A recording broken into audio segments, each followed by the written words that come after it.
So నాకు జనరల్గా నాకు ఏదైనా అచీవ్ చేయాలనిపిస్తే గోల్ ఏంటి సెట్ చేసుకుంటాను. జనరల్గా ఏంటి అంటే ఇప్పుడు ఒక గోల్ అంటే నేను ఒక గోల్ సెట్ చేసుకున్నా. ఎగ్జాంపుల్ ప్రీవియస్గా చూసుకుంటే నాకు ఒక చిన్న కారు కొనుక్కోవాలనే కోరుకుండేది. కానీ నా మెయిన్ గోల్ ఏంటి అంటే నేను చిన్నప్పటి నుంచి కళ్ళగానే ఉన్నాను అనమాట. ఎందుకంటే నేను చాలా మిడిల్ క్లాస్ ఫ్యామిలీ నుంచి వచ్చాను.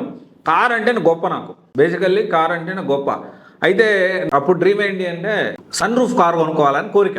అంటే సన్ రూఫ్ కార్ కూడా ఉంటే బాగుంటుంది.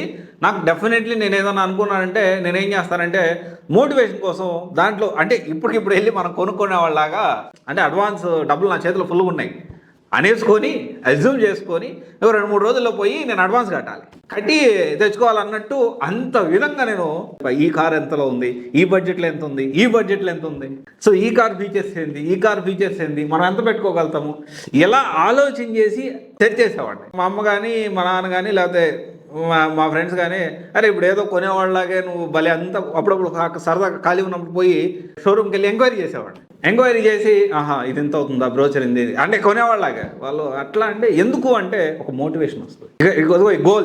ఈ గోల్ రీచ్ అవ్వాలి మనం ఎప్పటికప్పుడు ఇది నేను గోల్ రీచ్ అవ్వాలి. నేను మెటీరియల్ థింగ్స్ చెప్పాను.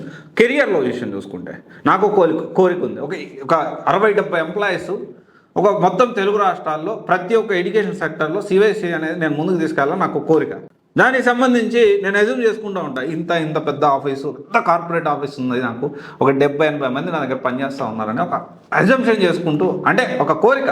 సో ఇక్కడ అంటే దాన్ని బట్టి మనకు మోటివేషన్ వస్తుంది. అలాగే ఒక యూపీఎస్సీ క్రాక్ చేసినాక ఒక ఐపీఎస్ వస్తే ఎలా ఉంటుందో తెలుసా? ఐపీఎస్కి ఉండే బెనిఫిట్స్ ఏంటో తెలుసా?